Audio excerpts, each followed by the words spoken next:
વર્ષે 54 લાખ રૂપિયા સબસિડી આપે છે. કેટલી આપે છે? કેટલી? અને આપણી સરકાર આપણે બાબાજીનું ઠુલું આપે છે. મિત્રો, આ વિશ્વગુરુ નથી, આ ગુરુ ઘંટાલો છે. ગુરુ ઘંટાલો. મારો ખેડૂત જાગશે તો સ્થિતિ થશે કે ગેસના સિલિન્ડરના ભાવ 400 રૂપિયા હતા ત્યારે ભાજપ વાળા વિરોધ કરતા હતા અને અત્યારે 1100 માં એમ બટકાવે છે કે આ ગેસની છે ને રોટલી બહુ હારી થાય. અને છતાંય ભાજપ વાળા મિત્રો એટલા મોટા કલાકાર છે કે વાંઢાઓને પાછા પેજ પ્રમુખ બનાવી દીધા. બોલો કે આ ભાજપમાં મામું છે. ઘણા લોકો મને એમ કે સુદાનભાઈ તમે ખૂબ મહેનત સારી કરો છો, પણ મારો મામું છે ને ભાજપમાં છે. ભાજપમાં રહેલો દરેક મામો, કાકો, દેરાણી, જેઠાણી બધાય મામા કંસ છે ને એમાં હાલવું પડશે. બોલો હાલશો? તમને જરૂર છે ટેકાની ભાઈ મારા, અમને જરૂર છે કેશની. હાલો પથારી ફેરવીએ દેશની. 6 મહિના હાલે તો ગંગાજી નાયા. આ વર્ષાની વાતોનો મેલો 7 પેઢી નિરાતે બેસીને ખાય. બસ એટલો જ ભરવો છે થેલો. દેવા દે ત્યાં લગી જ આરતીયું ઉતરે છે. કાળી ડિમાંગ આ ભેંસની. હાલો પથારી ફેરવીએ દેશની.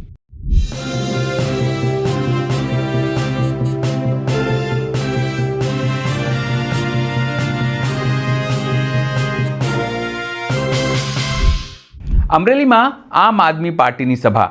સ્થાનિક સ્વરાજની ચૂંટણી લઈને શંખનાદ. સ્વાભાવિક છે, આમ આદમી પાર્ટીના પ્રદેશ અધ્યક્ષ ઈશુદાન ગઢવીએ પણ આ સભા ગજવી. તેઓએ સરકાર ઉપર પ્રહારો કર્યા, સરકારની સિસ્ટમ ઉપર પ્રહાર કર્યા અને સાથે જો આમ આદમી પાર્ટીની સરકાર બને તો ખેડૂતોને, મહિલાઓને અને યુવાનોને કેવા પ્રકારનો લાભ મળી શકે છે તેની વાત પર કરી. નમસ્કાર, હું છું ચિંતામણી પુત્રેનિલ પટેલ. સ્વાગત છે આપનું અમારા વિશેષ કાર્યક્રમમાં. આવો સાંભળીએ અમરેલીની આ સભામાં ઈશુદાન ગઢવીએ શું કહ્યું. બોલો ભારત માતા કી જય. જવાન. તડકો નથી લાગ્યો ને? મારી માતા બેન માવડીઓ અહીંયા બેઠી છે. હવે મને લાગે છે કોઈ વાંઢો દીકરો નહીં રહી હવે.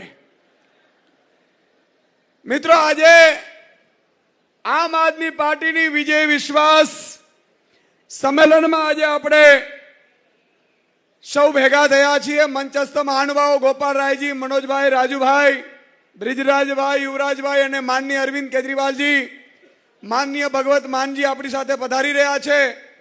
મિત્રો, આજે હવે આપણી અસ્તિત્વની છેલ્લી લડાઈ છે. આવનારી ચૂંટણીઓ નથી.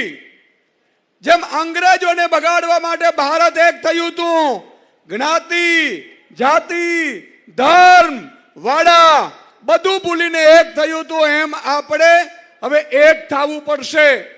નહીં તો આ ભાજપ વાળા મિત્રો, આજે તમે જુઓ, હું અત્યારે અમરેલીમાં જ્યારે આવ્યો ત્યારે ઘણા ખેડૂતો મને મળવા આવ્યા. મને કહે, સુદાનભાઈ, હજુ પણ ટેકાના ભાવે જે મગફળી ખરીદી એના રૂપિયા મળ્યા નથી. આ વાત સાચી છે ભાઈ? હાથ ઊંચો કરો એટલે મને ખબર પડે સાચી છે. તમે કલ્પના કરો, પેલા તો આ ટેકુડિયું ફેકુડિયું બંધ કરવી છે આપણી સરકાર આવે ને એટલે. શેની ટેકુડિયું ફેકુડિયું ભાઈ? ખેડૂતને 300 મણ મગફળી થાય તો 300 ખરીદવી જોઈએ કે ના ખરીદવી જોઈએ? ખરીદવી જોઈએ કે ના ખરીદવી જોઈએ? તમે વિચાર કરો. ભાજપ વાળાને હમણાં મને મળ્યા, મને કહે, સુદાનભાઈ, અમે ખેડૂતોને હવે મગફળી છે ને એ હાવ ઘટાડી નાખવાના છીએ. મેં કીધું કેમ? મને કે 200 મણ મગફળી ગયા વર્ષે ખરીદી કરી હતી એક ખેડૂત પાસેથી. પછી 2024 ની ચૂંટણી આવી, ભરીને ખેડૂતો, માતા બેન દીકરીઓ, ખેડૂતની દીકરીઓ, ખેડૂતની પત્નીઓ, ખેડૂતની પુત્રવધુઓ બધાએ આપણે જોરથી મત આપ્યા. એટલે આ વખતે અમે 125 મણ કરી નાખ્યું. સમજણ પડે છે કે નથી પડતી ભાઈ? પડે છે કે નથી પડતી? નહીં તો હું મહામંથન જોતા હતા કે નહીં? મહામંથનમાં ચીસો પાડતો અહીંયા આવ્યો ને, હજી 5 વર્ષથી ચીસો પાડું છું. હવે જો બદલાવ નહીં આવે ને તો મારું ગળું બેહી જાય.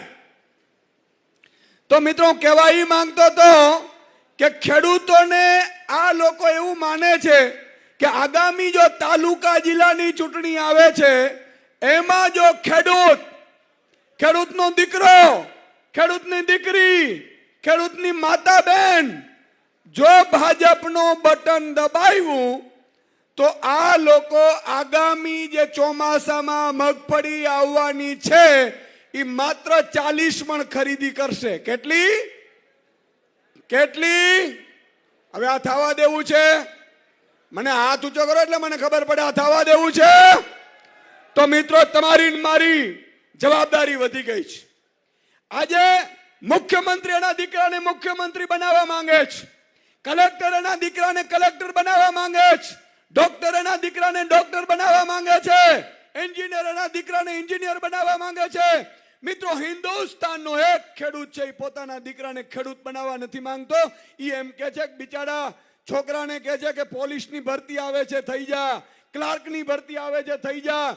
મિત્રો 50 વીઘાના માલિક આજે હાવ આપણે જિંદગીમાં કઠિન પરિસ્થિતિમાં જીવી રહ્યા છીએ. ત્યારે આ બદલાવ એટલા માટે લાવવાનું થાય છે કે આપણે આપણા અસ્તિત્વની લડાઈ છે. કેમ એક ખેડૂત એના દીકરાને ખેડૂત બનાવવા નથી માંગતો? શું કામ? મિત્રો આની પાછળ મેં અભ્યાસ કરેલો છે. આજે અમેરિકાનો એક ખેડૂત છે, બરોબર સાંભળજો એટલે તમે કહી શકો બધાને. અમેરિકાનો એક ખેડૂત છે, એ અમેરિકાના ખેડૂતને એની સરકાર વર્ષે 54 લાખ રૂપિયા સબસિડી આપે છે. કેટલી આપે છે? કેટલી? અને આપણી સરકાર આપણે બાબાજીનું ઠુલું આપે છે. મિત્રો આ વિશ્વગુરુ નથી, આ ગુરુ ઘંટાલો છે, ગુરુ ઘંટાલો. આજે તમે વિચાર કરો, આપણી નીતિ એટલી ખરાબ છે કે મારો અમરેલીનો ખેડૂત, મારો ભાવનગરનો ખેડૂત બરોબર ડુંગળીના 200 રૂપિયા મણ ભાવ હાલતું હોય, 300 રૂપિયા મણ ભાવ હાલતું હોય, એમના પરિવાર આખી ડુંગળી ઉત્પાદન કરીને ઘરમાં લાવે એટલે મોદી સરકાર છે નિકાસ બંધ કરી દે એટલે 5 રૂપિયામાં ડુંગળી જાય મણ. જાય કે ન જાય? અને છતાંય મારી માતા બેન દીકરી કે ખેડૂત ફરીથી ભાજપનું બટન દબાવે તો એમાં ભાજપનો વાંક કે આપણો વાંક? આપણો છે મિત્રો. એટલા માટે આજે તમને જગાડવા માટે આવ્યા છે. મારો ખેડૂત જાગશે તો સ્થિતિ થશે. મિત્રો આજે હું જોઈ રહ્યો છું ખૂબ અત્યારે તડકો છે, છતાંય તમે દૂર દૂરથી તમે બધા આવ્યા છો. તમે જાગૃત થઈ ગયા છો. તમને હવે જાગૃત કરવાની જરૂર નથી. પણ જેમ અમે તમને બોલાવ્યા ને તમે આવ્યા એમ મારી માતા બેન દીકરીઓ છે એ હવે એની આજુબાજુ ઝાંપામાં બેઠા હોય. ખબર છે પાડોશી ગામડામાં બેસીએ છીએ ને આપણે માતા બહેનો, બાજુના ઘરમાં જઈએ, એ બાજુવાળો ભાજપ વાળો હોય, એમના પત્નીને, એના બેનને, એના દીકરીને તમારે સમજાવવાનું છે કે બેન તારો ધણી છે ને, તારો ઘરવાળો એ ભાજપમાં મત નખાવે છે ને, એમાં અમારા દીકરા વાંઢા રહીએ છે. વાંઢા કેમ રહીએ છે એ પણ હું તમને કહીશ. એટલે એને સમજાવવાનું છે બેન કે ગેસના સિલિન્ડરના ભાવ 400 રૂપિયા હતા ત્યારે ભાજપ વાળા વિરોધ કરતા હતા અને અત્યારે 1100માં એમ બટકાવે છે કે આ ગેસની છે ને રોટલી બહુ સારી થાય. મારા હારા ગુરુ ઘંટાલોની ફોજ છે. તો મિત્રો એક એક ઘરે તમારે જાગૃતિ લાવવી પડશે. આજે ગામડે ગામડે હું જાઉં છું, હું લોકોને પૂછું કે આમાં ખરેખર કુંવારાઓની સંખ્યા કેટલી છે? તો કે સાહેબ અમારે તો 96 વાંઢા છે. દીકરાઓ, એમાં માતા પિતાનો વાંક નથી. માતા પિતા તમે જુઓ, દીકરો ખૂબ મહેનત કરતો હોય, રાત્રે પાણી વાળતો હોય, રાત્રે મહેનત કરે, 1-5 હાથ પૂરો હોય, માતા પિતાની આશીર્વાદ લઈને ઘરથી બહાર નીકળતો હોય તોય એને દીકરી આપવામાં નથી આવતી. એ એટલા માટે મિત્રો, ગોપાલભાઈ ઇટાલિયા માટે એકવાર તાળીઓનો ગડગડાટ થઈ જાય. તો મિત્રો એ રાત દિવસ મહેનત કરીને દીકરો અને એમના માતા પિતા મહેનત કરતા હોય, છતાંય દીકરી જ્યારે માગું નાખવા જાય એટલે પૂછે કે ક્યાં રહો છો? તો કે અમરેલીના કુવાડ ગામડામાં રહું છું. શું કરો છો? તો કે ખેતી કરું છું. અચ્છા, ખેતી કરો છો? અચ્છા, તો મારે હમણાં દીકરી દેવાનો વિચાર નથી. આવું કહે છે કે નથી કહેતા? કહે છે કે નથી કહેતા? તો વાંઢા કોના કારણે રહ્યા? ભાજપના કારણે. અને છતાંય ભાજપ વાળા મિત્રો એટલા મોટા કલાકાર છે કે વાંઢાઓને પાછા પેજ પ્રમુખ બનાવી દીધા. બોલો, પાર્ટીનો કાર્યકર ઝંડો લઈને નીકળતો હોય, વાંઢાઓનું સંગઠન બને ને તોય આ ભાજપ વાળા પડી જાય. પણ મિત્રો, આમ આદમી પાર્ટી, છેલ્લી વાત હું કહીશ કે આમ આદમી પાર્ટીની સરકાર આવે તો શું થાય? આમ આદમી પાર્ટી માનનીય ભગવત માન અરવિંદ કેજરીવાલજી 4 વર્ષ પહેલા સરકાર બનાવી પંજાબમાં. અત્યારે તમને ખબર છે, પંજાબમાં સરકાર બની, કોઈ ટેકુડિયું ફેકુડિયું ટેકાના સેન્ટરો નહીં, જેટલું ઉત્પાદન થાય એટલું બધું ઉત્પાદન ખેડૂતનું ખરીદી લેવાનું ભગવત માન ને અરવિંદ કેજરીવાલજી તમારી સરકારે આદેશ કર્યા છે. મિત્રો, આ થવું જોઈએ, અહીંયા થવું જોઈએ. બીજી વાત મિત્રો, હમણાંની વાત કરું, ખેડૂતોને પંજાબમાં ભગવત માન ને અરવિંદ કેજરીવાલજીની 4 વર્ષ પહેલા સરકાર આવી, અધિકારીઓને મીટિંગ બોલાવી, અધિકારીઓને પૂછ્યું તમે કેટલા વાગે નોકરીએ જાઓ છો? એટલે એણે કીધું કે અમે 10 થી 6 ની નોકરી કરીએ છીએ.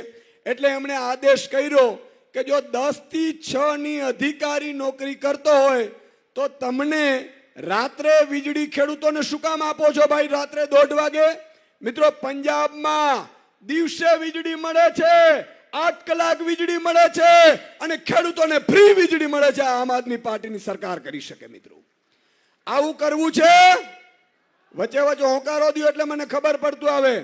મિત્રો, માતા બેન દીકરીઓ બેઠી છે. અરવિંદ કેજરીવાલજીએ નેમ લીધું છે કે એક પણ માતા બેન દીકરી હોય એના ખિસ્સામાં મહિને જેમ કલેક્ટર ને, ડોક્ટર ને, એન્જિનિયર ને રૂપિયા આવે ને એવા તમારા ખાતામાં આવવા જોઈએ. બોલો, આવવા જોઈએ કે ન આવવા જોઈએ? મિત્રો, પંજાબમાં આમ આદમી પાર્ટીએ જાહેર કર્યું છે કે પંજાબની દરેક મહિલાના બેંક એકાઉન્ટમાં મહિને 1 તારીખ પડશે એટલે ટુઈ ટુઈ મેસેજ આવશે ને 1000 રૂપિયા પડી જશે. એકવાર તાળીઓ થઈ જાય. આ વ્યવસ્થા આપણે કરી છે. મિત્રો, એટલું જ નહીં, પંજાબમાં એવો કાનૂન બનાવ્યો છે, કોઈ પણ વેપારીની તાકાત નથી મારા ખેડૂતને ઓછા ભાવમાં ખરીદી કરે તો એની સામે FIR થાય, જેલમાં મોકલવામાં આવે છે. આ વ્યવસ્થા પેદા કરી છે આપણે. મિત્રો, આ બધું કરવું હોય તો તમારે ઝાડુ લાવવું પડે.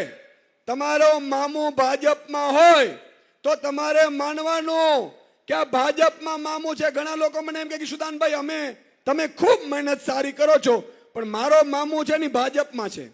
તો મિત્રો, કૃષ્ણ ભગવાનને યાદ કરો. ભગવાન કૃષ્ણએ અર્જુનને કીધું બાણ ચલાવ. અર્જુને કીધું બાણ નહીં ચાલે. તો કે કેમ? તો કે હામે દાદા ભીષ્મ છે, મારો ભાઈ કર્ણ છે, દુર્યોધન છે. ભગવાન કૃષ્ણે કીધું કે જો તું નહીં ચલાવીશ ને તો ઈ તને મારી નાખશે, અને તને મારી નાખે તો હું ઊભો છું ને એનું કોઈ વેલ્યુ નથી. યાદ કર, મામો કંસ મારો શું થતો હતો? તો કે સગો મામો. તો સગો મામો થતો એને મેં જમીનમાં દરબી દીધો હોય તો મિત્રો, તમારે પણ પ્રતિજ્ઞા લેવી પડશે. આવનારી ચૂંટણીમાં ભાજપમાં રહેલો દરેક મામો, કાકો, દેરાણી, જેઠાણી બધાય મામા કંસ છે ને એમાં હાલવું પડશે. બોલો, હાલશે? તો છેલ્લો એક વાત મને વચન આપીને મારી વાત પૂરી કરીશ. મિત્રો, આજે એક પંક્તિ છે કૃષ્ણ દવેની. આ પંક્તિ બહુ સાંભળવા જેવી છે, તમને ખબર પડશે. આ પંક્તિમાં કૃષ્ણ દવે જે લખ્યું છે તમને સંભળાવું એટલે તમને ખબર પડે. સાહેબ, અમે કેટલી રીતે અત્યારે મથામણ કરી રહ્યા છે. જો તમે મહેનત નહીં કરો તો આપણે ફેલ જશું. કૃષ્ણ દવે લખ્યું છે, તમને જરૂર છે ટેકાની ભાઈ મારા, અમને જરૂર છે કેશની, હાલો પથારી ફેરવીએ દેશની. 6 મહિના હાલે તો ગંગાજી નાયા, આ વર્ષાની વાતોનો મેલો, 7 પેઢી નિરાતે બેસીને ખાય, બસ એટલો જ ભરવો છે થેલો.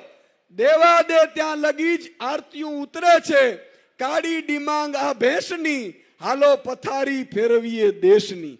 છેલ્લી પંક્તિ, ફાઇલોના પરેવા ઘૂઘુ કરે છે, હવે ચોકમાં દાણા તો નાખો, ગમે તે કામ કરો, અમને ક્યાં વાંધો છે. એટલે કે ફાઇલો રૂપિયા વિના કાંઈ નથી થતું, ભાજપના રાજમાં છે ને.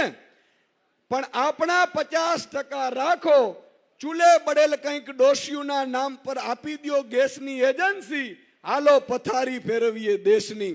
મિત્રો, આ વ્યવસ્થા બદલવા માટે તમારે એક વ્યક્તિએ 10 વ્યક્તિઓને આમ આદમીમાં જોઈન્ટ કરવું પડશે. બોલો કરશો? હાથ ઊંચો કરીને બોલો, બોલો કરશો? બોલો ભારત માતા કી ઇન્કલાબ, જય જવાન. ઈશુદાન ગઢવીની વાત સાંભળીને આપને શું લાગે છે? જરૂરથી અમારા કોમેન્ટ બોક્સમાં કોમેન્ટ કરજો. એ સિવાય અમારી યુટ્યુબ ચેનલ લાઈક કરો, સબસ્ક્રાઇબ કરો, બેલ આઇકન દબાવો. સાથે અમારી વેબસાઇટ છે www.gujaratplus.in, ત્યાં પણ જઈને તમે વધુ અપડેટ થઈ શકો છો. અત્યારે માટે બસ આટલું જ. નમસ્કાર.